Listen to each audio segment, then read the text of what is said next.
qodobada aan idin hayo oo warkeena aad ku maqlaysaan waxaa ka mid ah Trump oo ugu baaqay Iran in ay isu soo dhiibaan oo ay jilbaha dhulka dhigtaan isla markaana ay soo wareejiyaan uranium-ka ay gacanta ku hayaan iyo in ay joojiyaan taageerada ay la garab taagan yihiin kooxaha muqaawamada Islaamiga ee gobolka Bariga Dhexe haddii kale waxa uu ku hanjabay in weeraro culus ay markaasi la kulmi doonaan. Iyo sidoo kale waxaad maqlaysaan Mareykanka oo qorsheynayo in cunaqabateyn dhanka badda ah uu markaasi saaro waddankaasi Iran. Iyo sidoo kale la taliyaha sare ee guddoomiyaha aqalka baarlamaanka ee dalkaasi Iran oo maanta markaasi ka hadlay hanjabaadaha joogtada ah ee Iran uga imaanaya dhanka Mareykanka iyo Israa'iil, waxaana uu sheegay in cid waliba oo isku daydo in Iran ay weerar ku soo qaado in cawaaqib xumo ay markaasi la kulmi doonto. Iyo sidoo kale waxaad maqlaysaan aabaha askari Israa'iili ah oo markaasi lagu dilay aagga Yahuudda lagu degaamayay ee lagu magacaabo Kafar Aza Oktoobar 7 ee sanadkii 2023 oo waqtigiisa la aasay oo haatan markaasi dalbanayo in madaxa wiilkiisa la raadiyo maadaama xilligaasi la aasay jirka intiisa kale. qodobadaas iyo qodobo kale oo faahfaahsan ayaan idin hayaa oo warkeena aad ku maqlaysaan daqiiqadaha nagu soo aadan. Haddii aad nagu cusub tahay ha hilmaamin in subscribe-ka aad nagu taageertid si muuqaalo caynkan oo aad u xiiso badan aad dalkan uga bogatid. Waxaan ku horeynayaa madaxweynaha waddankaasi Mareykanka Donald Trump ayaa maanta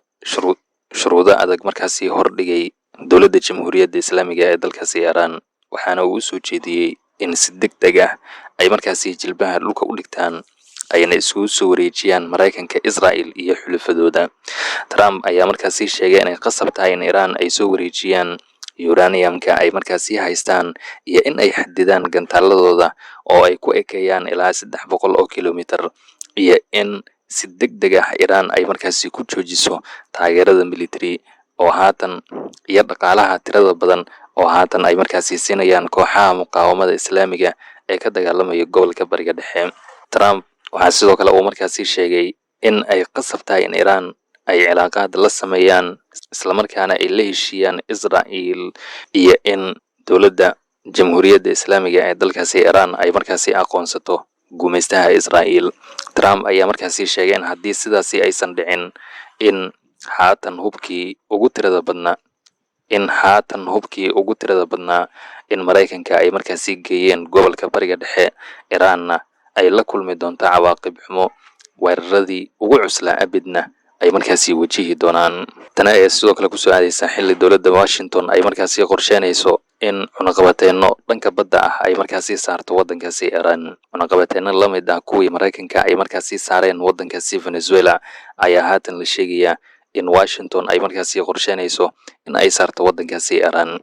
Ha yeeshee Trump ayaa loo arkaa in tani ay tahay mid uu ku doonayo in uu ku hor istaago waa sida Mareykanka ay markaasi ka sameeyeen dalkaasi Venezuela wadamada shidaalka iyo saliidda ciriinka markaasi ka iibsanayo waddankaasi Iran siiba Shiinaha iyo Ruushka. dowladda waddankaasi Iran ayaa ha yeeshee wacad ku martay in haddii Mareykanka tallaabooyin caynkan ay markaasi qaadaan in jawaab culus oo xanuun badan ay markaasi heli doonaan iyo in ay suurtagal xitaa noqon doonto in Iran ay markaasi xirta gacanka Hormuz. dhanka kale Mehdi Maxamedi oo ah la taliyaha sare ee guddoomiyaha aqalka baarlamaanka ee waddankaasi Iran ayaa goor sii horeysay markaasi sheegay in weerar kasta oo lagu soo qaado waddankaasi Iran in jawaab culus oo xanuun badan ay ka bixin doonaan ciidamada qalabka sida ee waddankaasi. Mehdi ayaa markaasi sheegay in xilligan Iran aysan diyaar u ahayn in dagaal ay markaasi gasho haddiise weerar lagu soo qaado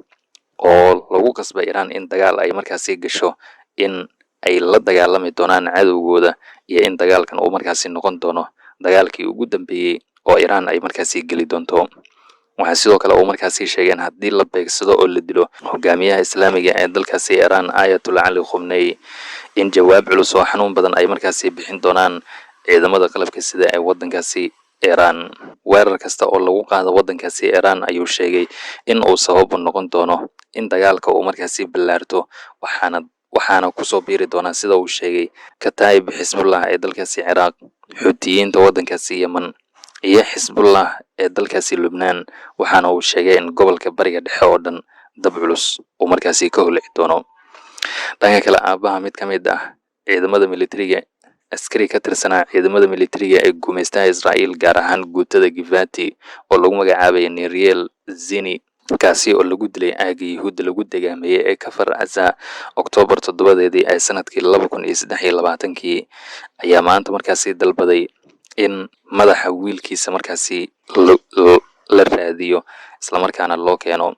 Wiilkiisa ayuu markaasi sheegay in kadib markii lagu dilay dagaalkan in la aasay jirka intiisa kale isla markaana madaxiisa la waayay. Ra'iisul Wasaaraha Israa'iil Benjamin Netanyahu ayuu ka dalbaday in haatan uu markaasi raadiyo madaxa wiilkiisa oo uu sheegay in ay suurtagal tahay in ay haystaan kooxaha iska caabinta Falastiiniinta ee Gaza markaasi ka dagaalamayo. Waxaa sidoo kale aabahan Israa'iiliga oo markaasi sheegay in weli uusan ka quusan madaxa wiilkiisa, welina isla markaana uu raadinayo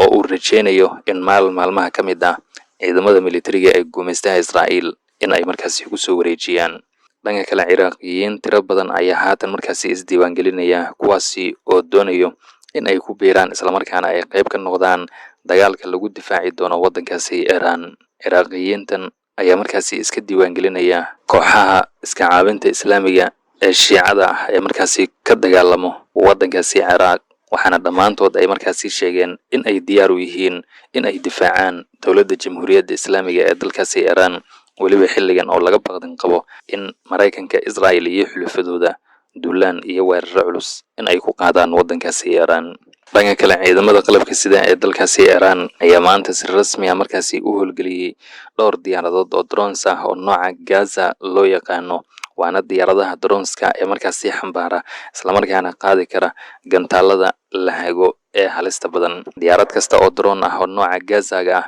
waxa ay ku hubeysan tahay isla markaana ay sidaa ilaa 8 gantaal oo nooca la hago ee guided-ka ah, waana gantaalo lagu burburin karo isla markaana lagu quusin karo markabka diyaaradaha dagaalka xambaara ee ciidamada militariga ee dalkaasi Maraykanka ee Abraham Lincoln loo yaqaano. Markabkan ayaa haatan markaasi ku sugan meel u dhow xeebaha waddankaasi Cumaan, isla markaana u jirta xeebaha waddankaasi Iran in ka badan 700 oo kiiloomitir. Warbaahinta waddankaasi Iran waxaa sidoo kale ay markaasi tabisay in haatan ciidamada qalabka sida ee dalkaasi Iran ay markaasi diyaarsadeen diyaaradaha droneska ee nooca Shaheed Baqeeri loo yaqaano, waana diyaarado drones oo markaasi halis ah isla markaana walxaha qarxa sida awoodna u leh in ay quusiyaan isla markaana ay burburiyaan markabka dagaalka ee diyaaradaha xambaara ee Abraham Lincoln. Dhanka kale, wakaaladda wararka ee Tasniim ayaa goor sii horeysay si rasmi ah markaasi u xaqiijisay in Iran ay digniin culus markaasi siisay Tel Aviv, isla markaana ay u sheegtay in Israa'iil weeraro culus lagu qaadi doono haddii ciidamada militariga ee dalkaasi Maraykanka ay kusoo xadgudbaan ama weeraro ay kusoo qaadaan waddankaasi Iran. Ciidamada qalabka sida ee dalkaasi Iran ayaa haatan la sheegayaa in ay isticmaali doonaan gantaalada kuwooda ugu halista badan ee sida fudud uga gudbi karo nidaamka difaaca hawada ee ciidamada militariga Maraykanka iyo Israa'iil, waana gantaalo halistoodu ay markaasi xoogan tahay, burbur xoog lehna ka geysan kara meel kasta oo ka mid ah dhulka la haysta ee Falastiin. Iran dhanka kale waxaa digniin culus ay markaasi u soo jeedisay wadamada reer galbeedka. wadamada gobolka Khaliijka, waxayna u sheegtay in haddii Maraykanka weeraro ay markaasi kusoo qaadaan waddankaasi Iran, diyaaradaha dagaalka iyo maraakiibta weeraradaasi fulinayana ay ka soo baxaan saldhigyada iyo xarumaha istiraatiijiga ah ee Maraykanka ay ku leeyihiin gobolka Bariga Dhexe, in ay beegsan doonaan waddan kasta oo markaasi u fududeyn doono Maraykanka iyo Israa'iil in ay fuliyaan weeraradaasi. Dubai iyo Doha ayaa si toos ah markaasi loogu hanjabay, waxaana loo sheegay in marnaba aysan aqbalin in diyaaradaha dagaalka ee Maraykanka ay halkaasi ka soo duulaan isla markaana Iran laga soo